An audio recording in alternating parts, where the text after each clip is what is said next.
Ceci étant dit, nous allons donc entrer dans le vif du sujet sur cette matinée, donc ce deuxième jour, avec en parallélisme des formes de ce qui s'est passé hier, la même organisation, avec donc une matinée en deux parties.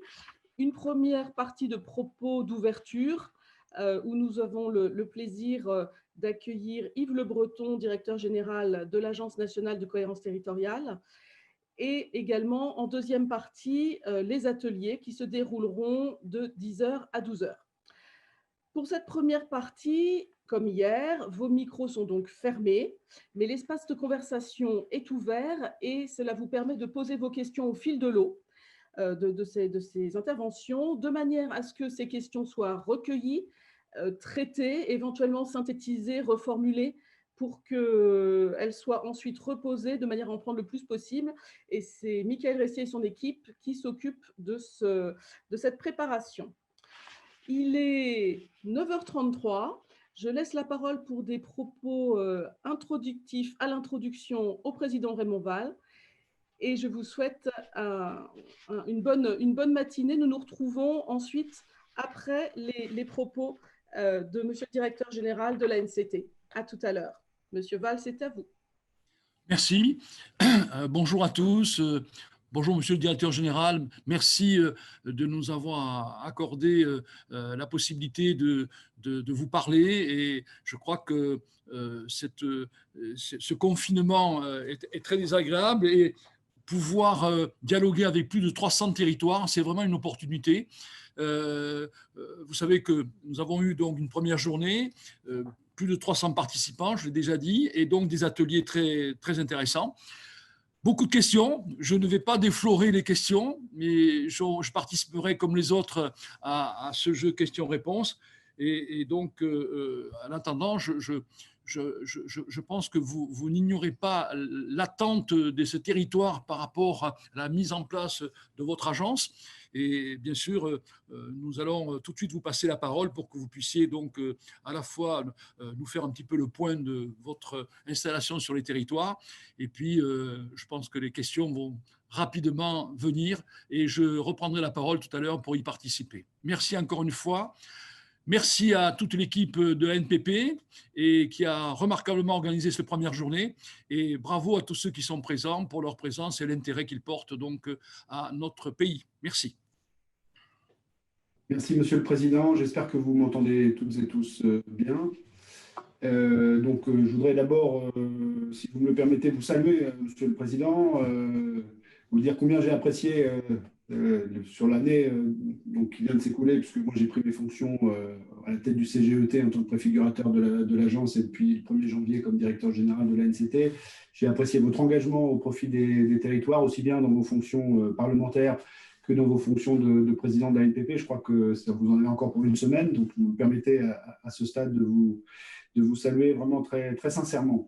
Je voulais aussi saluer l'association elle-même, son directeur, Michael Ressier, que j'ai vu tout à l'heure, et puis tous ceux qui, à un titre ou à un autre, participent au sein de la NPP au développement des territoires, puisque c'est bien le sujet qui nous rapproche ce matin, et c'est bien aussi l'objet même de la NCT. Alors, si vous le permettez, peut-être quelques mots de présentation de l'agence, parce que c'est vrai que sa création récente fait que il est toujours nécessaire de profiter de ce type d'événement et de cette deuxième journée des ateliers pour pouvoir à nouveau dire ce que fait la NCT. Puis je laisserai quand même le temps effectivement aux questions parce que c'est aussi l'intérêt de cette séquence.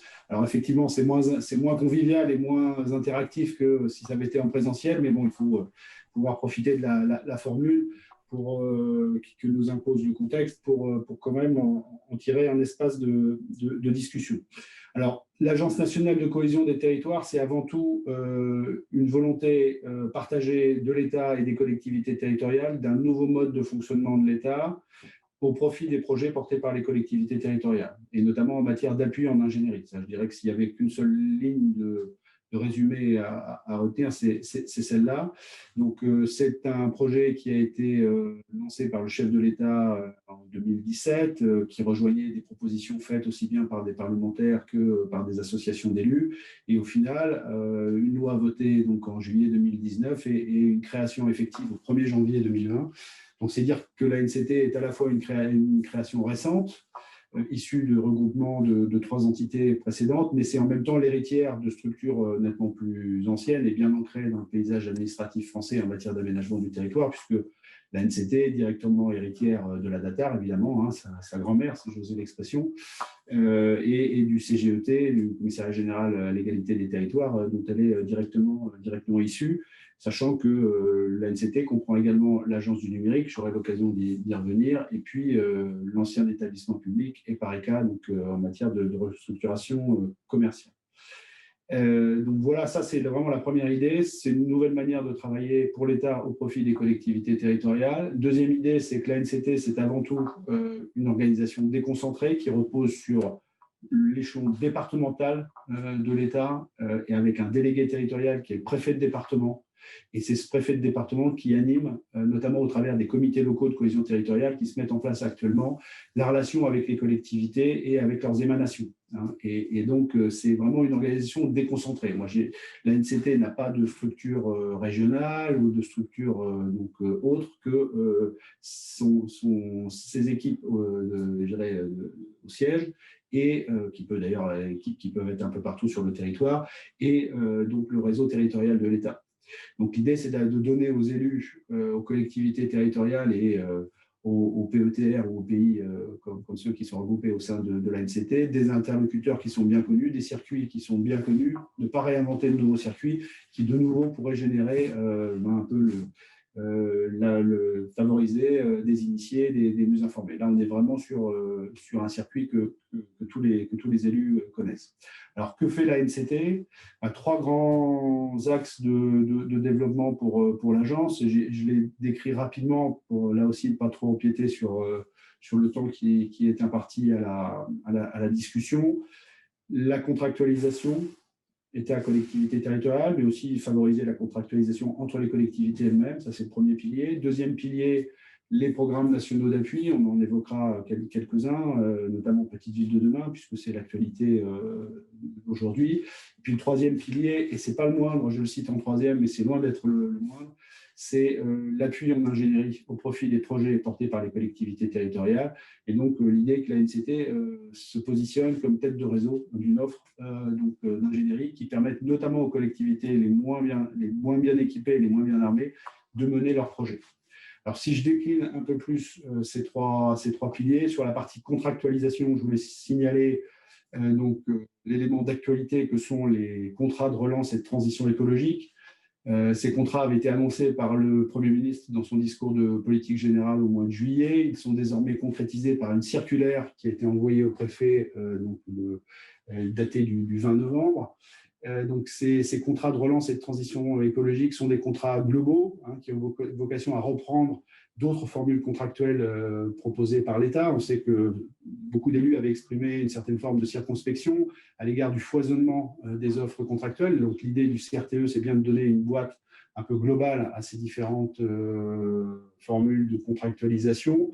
En ce sens, c'est la concrétisation de ce que la loi de juillet 2019 qui crée l'ANCT avait souhaité en instaurant des contrats de cohésion territoriale. Donc, désormais, la discussion s'ouvre au niveau déconcentré sur les périmètres qui seront choisis pour ces contrats de relance et de transition écologique, dont une des toutes premières étapes sera de pouvoir fusionner les contrats de ruralité, dont la première génération arrive à échéance fin 2020, et les contrats de transition écologique. Et donc, les pays ou les PETR sont appelés à participer à cette discussion, évidemment, sur les périmètres de portage de ces contrats de relance et de transition écologique. Sur la contractualisation, peut-être 2 mots aussi pour dire qu'évidemment, on continue la politique qui était celle du CGET en matière pour favoriser les contrats, je dirais, horizontaux entre collectivités territoriales elles-mêmes. Et le président Val connaît, c'est bien de quoi il s'agit, puisque c'est notamment tous ces contrats qui peuvent unir des métropoles avec des communautés de communes ou des communautés d'agglomération voisines. Hein. Donc, ça s'est fait dans un certain nombre de secteurs du département et on souhaite pouvoir continuer à favoriser ce type de démarche, que ce soit en matière d'instauration de filières, par exemple, on peut penser aux filières alimentaires, hein, avec les circuits courts ou autres, mais ça peut être aussi sur le partage de l'ingénierie. Hein, et ça, c'est un sujet qui me semble assez intéressant dans la discussion entre associations d'élus, notamment, dont 10 associations d'élus sont membres du conseil d'administration de l'ANCT, puisque l'ANCT, c'est un établissement public d'État, mais avec une très forte représentation des collectivités locales au sein de son conseil d'administration. Dernier aspect sur la contractualisation, la LCT est dite autorité de coordination, c'est-à-dire tête de réseau pour les fonds structurels européens. Donc, elle assure la relation entre l'Union européenne, la Commission, hein, essentiellement, et les autorités de gestion, que sont notamment pour le FEDER, donc, puisque là je parle du FEDER et du FSE, que sont les conseils régionaux. Donc là aussi, l'idée de pouvoir donner une boîte à outils en matière de fonds structurels au profit des porteurs de projets territoriaux. Deuxième pilier de notre activité, les programmes nationaux d'appui. Alors, Action Cœur de Ville, qui est le plus connu et l'archétype un peu de ces programmes, c'est-à-dire une conception nationale partenariale et puis une mise en œuvre qui, elle, est complètement locale. Action Cœur de Ville résume très bien la formule que l'on développe désormais. Alors, le point d'actualité, c'est Petite Ville de demain, un programme qui est lancé depuis le 1er octobre dernier. Donc, il a été lancé par Jacqueline Gourault, la ministre de la Cohésion des Territoires, avec là une mise en œuvre déconcentrée, hein, donc une annonce notamment des listes de villes retenues qui se fait région par région, avec 3 premières régions qui ont, donc, à l'occasion du deuxième comité interministériel aux ruralités, ont annoncé leur liste, hein, en l'occurrence Provence-Alpes-Côte d'Azur, Centre-Val de Loire et de la Réunion, et les autres régions vont, d'ici la fin de l'année, publier la liste des villes retenues. Action Cœur de Ville, Petite Ville de demain, fonctionne sur des logiques identiques. On traite globalement les sujets de centre-ville et de centre-bourg, donc de revitalisation, en traitant aussi bien le commerce que l'habitat, les flux, la mobilité, etc., tout ce qui contribue à la réhabilitation des centres-villes dans un contexte qui est difficile, hein, il ne faut pas le cacher, notamment les conséquences de la situation sanitaire de 2020 sont évidemment très lourdes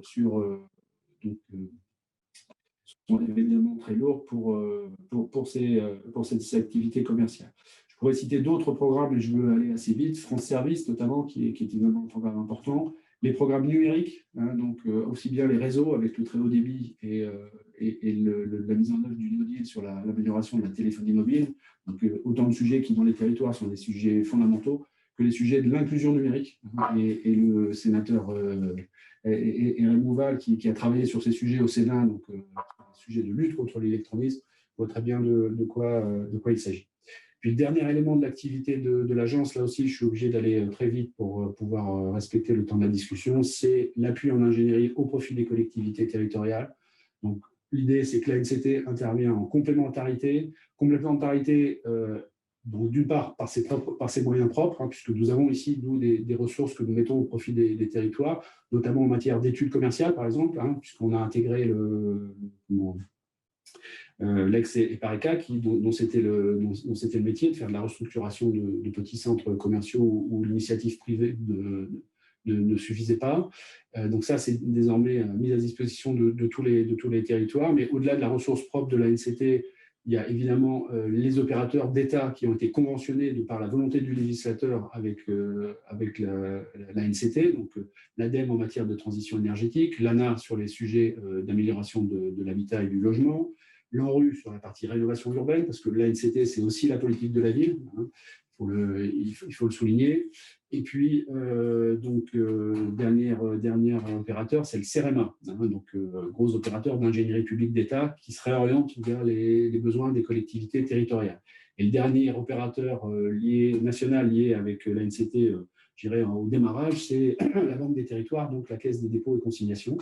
Mais au-delà de ce cercle des opérateurs d'État, on souhaite aussi conventionner avec tous les opérateurs issus des collectivités locales. Je pense aux agences d'urbanisme. J'étais avec les agences d'urbanisme pour leur réunion annuelle avant-hier.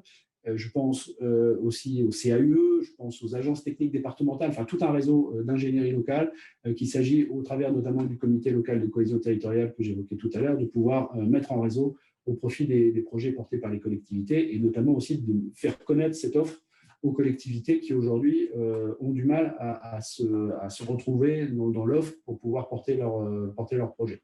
Et puis, dernier élément sur l'ingénierie que je veux souligner, c'est que nous dotons d'un marché d'ingénierie, comme l'ont fait par exemple la Banque des Territoires ou d'autres opérateurs, pour pouvoir, sur un principe de marché à bon de commande, là où l'offre d'ingénierie publique ne suffirait pas, pouvoir déclencher de l'offre d'ingénierie privée sur paiement de crédit d'État. Nous avons été dotés de crédit par la loi de finances pour cela, là aussi pour pouvoir avoir une boîte à outils la plus large possible en appui au projet des collectivités locales.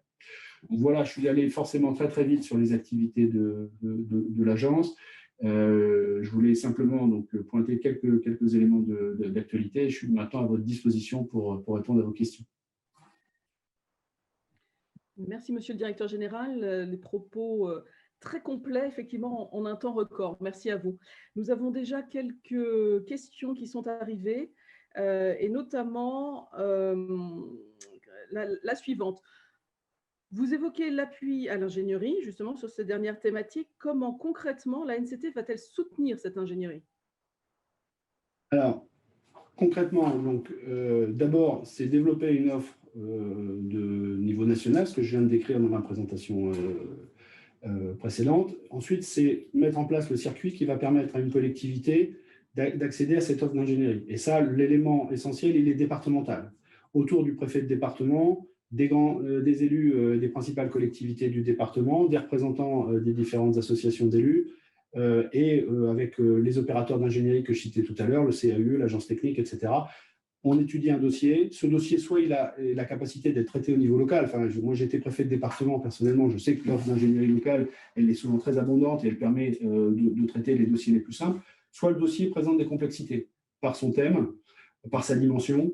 Et donc là, le délégué territorial de l'agence, qui est le préfet de département, fait remonter un besoin. Et ce besoin, il est traité ici au niveau du siège. Donc ça, c'est le modèle qu'on met en place aujourd'hui. Il pourra évoluer dans les années qui viennent, mais pour l'instant, c'est un modèle qui doit être testé. Donc, on l'a fait tout au long de l'année 2020. Et donc, on déclenche une des aides, un des appuis que je viens d'identifier. Ça peut être un projet en matière de transition écologique qui fera appel à une ressource de l'ADEME. Ça peut être un besoin d'ingénierie qui sera satisfait par le CEREMA. Ça peut être un besoin d'ingénierie qui sera satisfait par un opérateur local qui viendra d'un autre département, par exemple. Ou c'est une offre d'ingénierie privée qui sera déclenchée pour pouvoir appuyer l'outil. Donc, l'idée, c'est de pouvoir identifier le besoin pour pouvoir y répondre. D'accord, très bien. Merci beaucoup de ces précisions. Par rapport à la figure et à la posture du préfet, nous avons également une autre question que je cite. Sur le terrain, on s'aperçoit que les préfets ne sont pas sensibilisés à la démarche des projets de nos territoires. Est-il envisagé une formation des préfets et services de l'État sur cet aspect? Alors peut-être deux mots pour éviter les généralités. Je pense que les ci et les ça, globalement, c'est vraiment pas comme ça que j'ai pu travailler. Moi, j'ai exercé le métier aussi bien de sous-préfet que de préfet. Je peux vous dire que toute ma carrière a été aussi, alors effectivement, dans des agendas qui sont aussi très liés à l'actualité, mais toute ma carrière a été aussi et également consacrée à des projets portés par les collectivités locales. Donc ça, si vous voulez, je pense qu'il y a un présupposé qu'il faut certainement nuancer et très grandement. Après, sur la question des formations et autres, oui, c'est prévu, nous avons prévu de le faire. Une offre existe déjà, d'ailleurs, il faut le rappeler, mais c'est bien le souhait. Par exemple, ça commence par tout simplement une prise de fonction des préfets. Depuis l'été dernier, nous envoyons systématiquement aux préfets qui arrivent dans un département le portrait de son département vu par la ANCT, c'est-à-dire avec les différents programmes ANCT qui sont portés et les projets qui sont soutenus par la ANCT. Je pense que les comités locaux de cohésion territoriale, quelque part, sont aussi des lieux d'information et donc de formation des différents acteurs sur les contraintes réciproques des uns et des autres, et surtout dans le sens d'un travail en commun qui permet de faire sortir des projets. On a cet impératif, notamment dans le cadre du plan de relance. L'objectif majeur de la territorialisation du plan de relance, c'est de n'oublier aucune collectivité dans les financements qui sont offerts par ce plan. Très bien, merci de ces nouvelles précisions. Une question sur un horizon un petit peu différent. Ouh là là, le chat vient de bouger. Voilà. Pour les territoires transfrontaliers, comment les actions de la NCT peuvent-elles intégrer à la mise en place des projets européens, Interreg par exemple? Alors, plusieurs éléments de réponse. D'abord, je suis conscient que les territoires frontaliers posent des difficultés particulières et spécifiques. C'est la raison pour laquelle j'ai souhaité que l'ANCT puisse disposer d'une ressource en la matière, donc en l'occurrence un préfet en mission de service public et chargé de mission spécifiquement sur ces questions frontalières et est en contact donc avec les délégués territoriaux des départements frontaliers pour pouvoir identifier les besoins et proposer une offre de services qui répondent à ces besoins. Ensuite, sur la question des programmes de coopération territoriale européenne, Interreg au premier chef, l'enveloppe financière de ces programmes est en cours de discussion. Hein. Nous avons la semaine prochaine un comité État-région présidé par Jacqueline Gouraud et Renaud Muselier, en tant que président de région de France, justement sur ces questions, puisque nous finissons la programmation actuelle et nous préparons la programmation 2021-2027. C'est vrai que de ce point de vue, l'ANCT est bien le lieu de rencontre à la fois des problématiques territoriales et des enveloppes de financement qui viennent de l'Union européenne. Très bien. Peut-être une dernière question pour tenir ce timing matinal. Comment assurer sur l'ensemble du territoire une même interprétation par les services de l'État? Concernant les comités locaux de cohésion territoriale, comment sont-ils composés et quel est leur rôle précis? Alors, la composition des comités locaux de cohésion territoriale a été laissée au jugement des préfets. C'est aussi ça la différenciation et territoriale. C'est-à-dire qu'on ne peut pas à la fois demander que les territoires soient pris en compte dans leur spécificité et en même temps dire il faut que l'État fonctionne comme il fonctionnait à l'époque de Napoléon Bonaparte. Donc, effectivement, chaque comité local est composé par le préfet avec des acteurs qui peuvent être différents d'un département à l'autre en fonction de l'offre d'ingénierie, par exemple, qui se propose sur un territoire. Les invariants, c'est la représentation des collectivités locales, donc en fonction aussi de la structuration de ces collectivités locales. Ensuite, les opérateurs d'ingénierie. Donc, on demande, nous, par exemple, aux opérateurs d'ingénierie nationaux qui sont conventionnés avec l'ANCT d'être représentés au sein de ces comités locaux. Et ensuite, sur la philosophie de fonctionnement de ces comités locaux, ils n'ont pas forcément vocation à évoquer des projets, encore qu'ils peuvent le faire, mais ils sont avant tout là pour mettre en place une méthode de travail qui se décline ensuite dans l'étude des projets. Donc là aussi, par rapport à des situations que j'ai pu connaître en responsabilité territoriale, c'est l'idée de pouvoir élaborer une méthode de travail qui soit coopérative, partenariale, qui puisse conduire par exemple à simplifier le paysage pour les porteurs de projets, avec des questions qui sont parfois très, très concrètes et très prosaïques. Par exemple, les calendriers d'examen des demandes de financement. On sait très bien qu'aujourd'hui, un porteur de projet, s'il fait appel à 3 ou 4 guichets différents, son calendrier va s'étaler quasiment sur 1 an avant de pouvoir avoir la réponse définitive du dernier financeur qui va lui permettre d'enclencher le projet. Vous voyez, l'idée, c'est de fonctionner aussi sur des objectifs très, très, très concrets. Merci à nouveau. Et nous avons encore le temps d'une autre question. Comment sont pris en compte les SRADET par l'ANCT, notamment sur la territorialisation de la contractualisation? Alors, l'idée, c'est de ne pas empiler le SRADET a une vocation donc régionale, donc il doit être pris en compte dans un certain nombre de documents de niveau inférieur. Je pense que ce n'est pas à l'ANCT de prendre en compte depuis Paris les SRADET, c'est bien au niveau territorial que ces différents documents, qui peuvent être assez variables d'ailleurs d'une région à l'autre, soient pris en compte. Donc là aussi, il faut intégrer la méthode de travail. Fondamentalement, l'ANCT intègre l'idée que des projets sont portés par les territoires, donc au niveau des territoires, et qu'on est là pour leur apporter un appui. On descend, et ce n'est pas la méthode inverse. C'est souvent l'éclairage que je fais quand je fais cette présentation, en rappelant l'héritage de la DATAR, mais la DATAR, c'est une structure d'État créée dans les années 60, au moment où l'État est très décentralisé, à la fin de la période de reconstruction qui suit la Deuxième Guerre mondiale. Donc, l'État projette sur les territoires sa vision du développement des territoires. L'ANCT, c'est au contraire l'idée d'un État accompagnateur de projets qui sont pensés, après 40 ans de décentralisation, au niveau des territoires. Très bien. L'État accompagnateur, ce sera sans doute le mot de la fin pour cette contribution. Monsieur le directeur général, merci beaucoup de vous être prêté à ce jeu des questions-réponses et d'avoir accepté de faire ces propos liminaires. Je repasse la parole au président Val pour quelques éléments de rebond sur ce que vous venez de dire avant de véritablement lancer les ateliers. Monsieur Val, c'est à vous. Merci beaucoup, madame. Je remercie le directeur général parce qu'il a été très clair et je pense que c'est très important d'avoir clarifié, précisé, confirmé un certain nombre de décisions.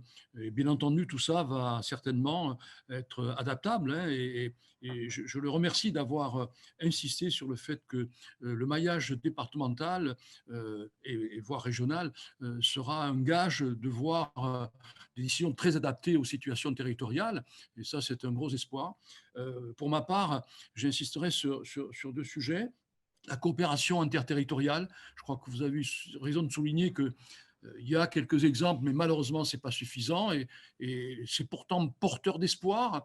Et enfin, permettez-moi d'insister sur la lutte contre l'illectronisme. Vous avez eu la gentillesse de rappeler qu'une mission du Sénat a remis un rapport.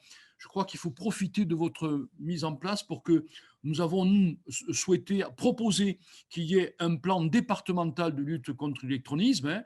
Le secrétaire d'État a débloqué une première tranche de 250 millions. On pourrait profiter de l'opportunité de votre maillage pour recommander que ce plan départemental se mette en place parce que malheureusement, la crise sanitaire et la crise économique va placer un grand nombre de Français devant l'utilisation du numérique et ils sont totalement désarmés. Je rappelle qu'il y a plus de 30% de citoyens français qui n'ont pas accès au numérique ou en tout cas qui ne peuvent pas l'utiliser parce qu'ils n'ont pas les outils ou qu'ils ne savent pas utiliser ces outils. Donc, je crois que c'est l'opportunité qu'il faut saisir. Je vous remercie en tout cas de l'avoir noté. Bien. Encore une fois, merci, monsieur le directeur général. À très bientôt. Et puis, place au travail.